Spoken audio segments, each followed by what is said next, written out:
Sobrang grateful kasi I learned so much about taping, yung mga ulit-ulit lang pala yung mga tanong. Ang dami kong natutunan sa kanya. Sinabi ko nga pa pala na ang dami niyang sacrifices for pag gumagawa siya ng mga projects niya. So parang naiisip ko palagi na kung siya nga, ang dami niyang sinasacrifice. Parang siya na yun eh. So dapat ako ganun din. Para ma-reach ko rin yung level na narating niya. Parang ganun. May mga times ba na pag magkasama kayong dalawa, hindi ka din siya nakakapagpagpag sa kanyang character? May naman si Marcos. Umuwi ako as Marcos. Kung hindi siya as Marcos or as Richard, okay naman siya. Kung hindi siya as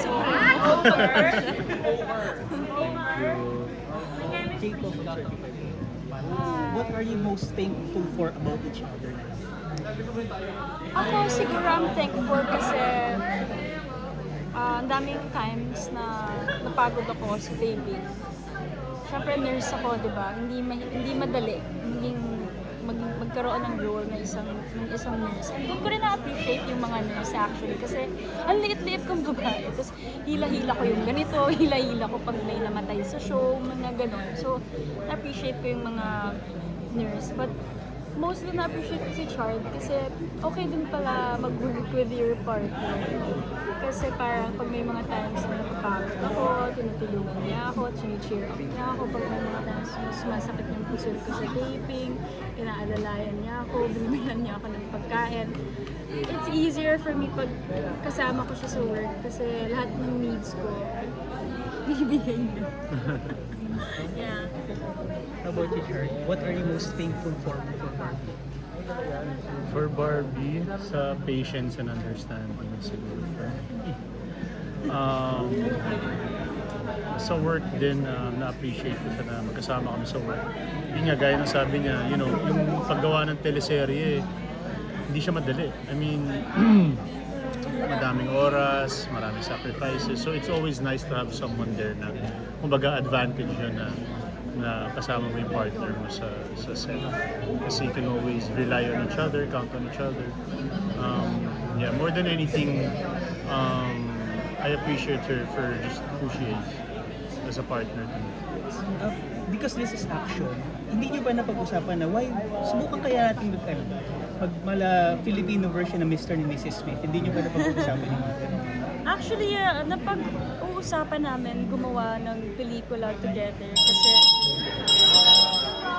kasi parang kay Jamila, 'di ba? Sobrang limited ng lahat kasi Muslim siya. So parang I wanna do something with Chart na mas feisty, mas spicy, and stuff like that. So looking forward, sana one day. Yeah. Ano yan? Sorry.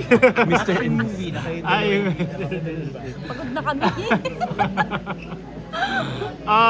Yeah, definitely yung action na Mr. and Miss. Actually, gusto ko nga magkaroon kami sana ng fight scene ni Jamila dito sa Blood vs. Tinry namin. Tinry namin pero talagang hindi sa na story kaya. hindi ano yun. Pero initially talaga, when we were doing Blood vs. Duty, gusto ko talaga magkaroon kami ng fight scene together. Maybe it's not meant for this project, maybe it's meant for a different project, pero we will do that one day. Last question na quick lang. May balak ba kayo mag-produce ng sarili ng pelikula or project? Yes. Meron na ba? May niluluto na ba? May paparating? Ngayon, yan, lulutuin namin. Oh! Action ba to? Magaling pa naman magluto si Barb. Thank you guys. Thank you ha. Salamat.